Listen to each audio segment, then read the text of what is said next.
বৈষম্য বিরোধী ছাত্র আন্দোলন এবং জাতীয় নাগরিক কমিটির সমন্বয়ে আগামী শুক্রবার আত্মপ্রকাশ করতে যাচ্ছে নতুন রাজনৈতিক দল। ওই দিন বেলা ৩টায় রাজধানীর মানিক মিয়া এভিনিউতে হবে এই আত্মপ্রকাশ।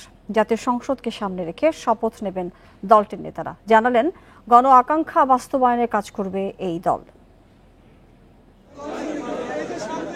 সোমবার সন্ধ্যায় রাজধানীর বাংলা মোটরে জরুরি সংবাদ সম্মেলন। এতে নতুন দলের আত্মপ্রকাশের তারিখ ঘোষণা করেন বৈষম্য বিরোধী ছাত্র আন্দোলন ও জাতীয় নাগরিক কমিটির নেতারা।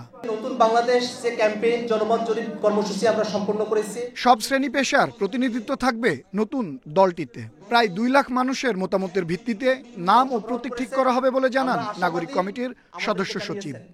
আমরা নতুন যে রাজনৈতিক দলের কথা বলছি, আমরা চেষ্টা করব আমাদের রাজনৈতিক দলের মধ্য দিয়ে আমাদের কর্মসূচি, আমাদের প্রোগ্রাম, আমাদের লক্ষ্য উদ্দেশ্য সবকিছুর মধ্য দিয়ে মানুষের যে প্রত্যাশার জায়গাগুলো আছে সেই প্রত্যাশাগুলোকে পূরণ করবার আমরা সর্বোচ্চ চেষ্টা চালিয়ে যাব। আমরা যখন নিবন্ধনের কার্যক্রমের সঙ্গে যুক্ত হব, তখন আমরা ফাইনালি ঠিক করব যে আমাদের দলের প্রতীক মার্কা কি হতে পারে।